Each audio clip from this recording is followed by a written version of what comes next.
Hello Indie fan, I have more new releases and updates you might have missed, beginning with Adore Sandstorm.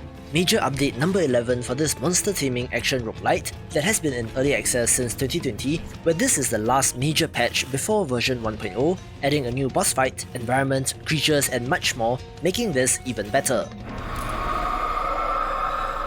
The visuals of Voltage High Society is the standout feature, where this cyberpunk gothic horror game self-describes as a first-person Metroidvania with a gritty retro aesthetic, certainly having worked its magic on me. This video is brought to you by Bat Boy, a retro action platformer currently on Kickstarter and really needs your help.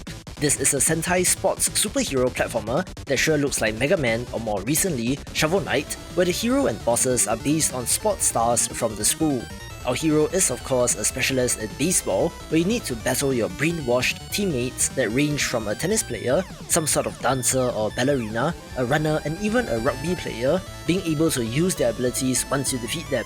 Swinging away at projectiles to deflect them with your bat is also a core feature of the action, where I simply think that this looks fantastic and deserves your support. As of the time this goes live, there will be less than 40 hours to go for its Kickstarter campaign, so this is the final push, where it is 72% funded as of recording, so it needs our help. So check out the campaign page and support if interested, where there are quite a number of goodies, including a keychain, enamel pin, t-shirt, trading cards, a statue, and of course a baseball cap for higher tiers.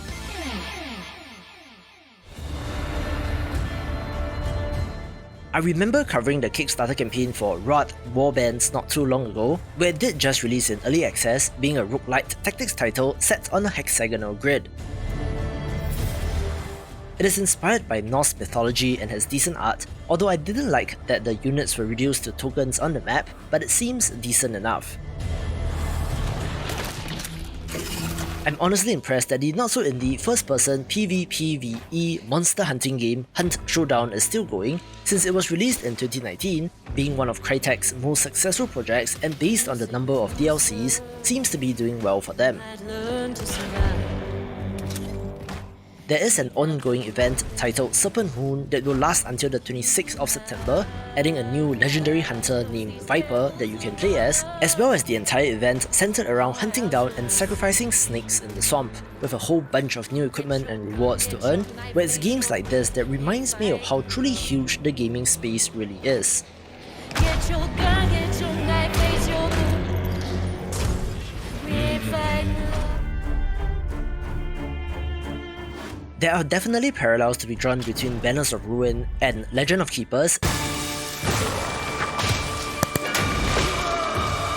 since both are under publisher Goblin's studio, where this game seems to be going down the DLC route as well, releasing the Powdermaster character. You can only choose this character as a solo starter, which negates the progression from the base game, which is both a pro and a con, but you do get that new game feel with new mechanics, 7 new scenarios and 3 new enemies, but it's only recommended if you enjoy the base game.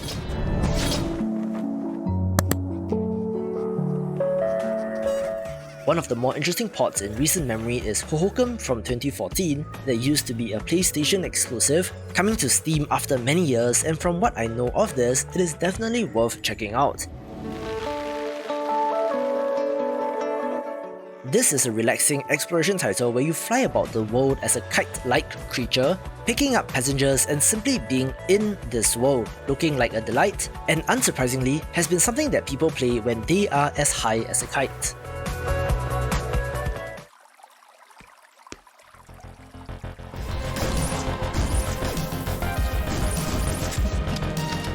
I don't usually cover VR games, but ever so often, there are ones that I need to talk about, and such is the case with Compound. Not the greatest of names, but this roguelite first-person shooter has a neat look and has been well received. It is a special effort by the developers to move VR shooters away from the shooting gallery, wave-based design, and it seems to be working out for them.